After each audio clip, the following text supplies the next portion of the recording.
Spokes person Ramachandra ಅವರು, ನಮ್ಮ ಶಂಕರಾಜನ್ ಅವರು, ಜನರಲ್ ಸೆಕ್ರೆಟರಿ ನಮ್ಮ ಅಶೋಕ್ ಅವರು. ಪತ್ರಿಕಾಗೋಷ್ಠಿಯಲ್ಲಿ ಸೋಮವಾರ ಮಾತನಾಡಿ, ಸ್ವತಂತ್ರ ಬಂದ ದಿನದಿಂದ ಕೂಡ ಮಹಾತ್ಮ ಗಾಂಧಿ ಆಶಯದಂತೆ ದಲಿತರ ಬಗ್ಗೆ ಕಾಳಜಿ ವಹಿಸಿ ಅವರ ಉನ್ನತೀಕರಣಕ್ಕೆ ಏನು ಆಗಬೇಕು ಎಲ್ಲ ಕೆಲಸವನ್ನು ಕಾಂಗ್ರೆಸ್ ಮಾಡುತ್ತಾ ಬರುತ್ತಿದೆ.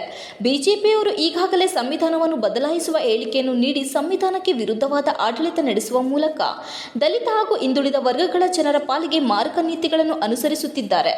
ಈ ನಿಟ್ಟಿನಲ್ಲಿ ಈ ಬಾರಿ ಲೋಕಸಭಾ ಚುನಾವಣೆ ಬಹಳ ಮಹತ್ವವಾಗಿದ್ದು ದಲಿತ ಸಮುದಾಯ ಯೋಚಿಸಿ ಮತದಾನ ಮಾಡಬೇಕು ಎಂದರು. ಮಕ್ಕಳ ಶೈಕ್ಷಣಿಕ ಅಭಿವೃದ್ಧಿಗೆ ಅಂಗನವಾಡಿ ನಿರ್ಮಾಣದಿಂದ ಹಿಡಿದು ಹೋಬಳಿ ಮಟ್ಟದಲ್ಲಿ ಕಾಲೇಜು ಹಾಸ್ಟೆಲ್ಗಳನ್ನು ನಿರ್ಮಿಸಿ ಶಿಕ್ಷಣದಲ್ಲಿ ಕ್ರಾಂತಿಕಾರಿ ಬದಲಾವಣೆ ತಂದಿದ್ದು, ಉಳುವವನೇ ಭೂಮಿಯ ಒಡೆಯ ನೀತಿಯನ್ನು ಜಾರಿ ಮಾಡುವ ಮೂಲಕ ಭೂರಹಿತರಿಗೆ ಭೂಮಿಯನ್ನು ಒದಗಿಸುವ ಕೆಲಸ ಮಾಡಿದೆ. ಪ್ರಸ್ತುತ ಸಂದರ್ಭದಲ್ಲಿಯೂ ಅನ್ನಭಾಗ್ಯ ಸೇರಿದಂತೆ 5 ಗ್ಯಾರಂಟಿಗಳನ್ನು ಜನರಿಗೆ ನೀಡಿ ಅವುಗಳನ್ನು ಅನುಷ್ಠಾನಗೊಳಿಸುವ ಮೂಲಕ ಬಡವರನ್ನು ಮೇಲೆತ್ತುವ ಕೆಲಸ ಮಾಡುತ್ತಿದೆ.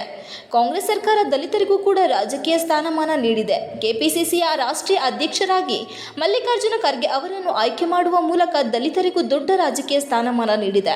ಕಳೆದ 10 ವರ್ಷಗಳಿಂದ ಕೇಂದ್ರ ಬಿಜೆಪಿ ಸರ್ಕಾರದ ಕೊಡುಗೆ ಏನು ಎಂಬುದನ್ನು ಜನರು ಯೋಚಿಸುವ ಅಗತ್ಯವಿದೆ.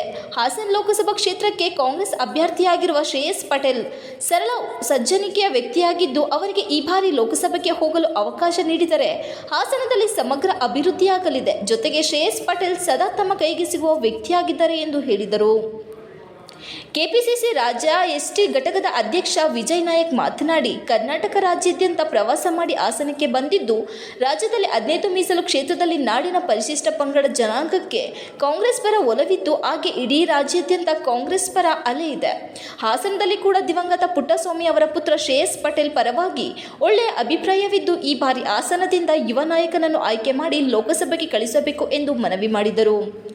ಪತ್ರಿಕಾಗೋಷ್ಠಿಯಲ್ಲಿ ಜಿಲ್ಲಾ ಎಸ್ಸಿ ಘಟಕದ ಅಧ್ಯಕ್ಷ ಮಲ್ಲಿಗೆವಾಳು ದೇವಪ್ಪ, ಎಸ್ಸಿ ಎಸ್ಟಿ ಮುಖಂಡರಾದ ರಾಮಚಂದ್ರ, ಎಚ್ಪಿ ಶಂಕರ್ ರಾಜ್, ನಾಯಕರಹಳ್ಳಿ ಅಶೋಕ್, ಗಣೇಶ್ ನಾಯಕ್ ಸೇರಿದಂತೆ ಇತರರು ಉಪಸ್ಥಿತರಿದ್ದರು.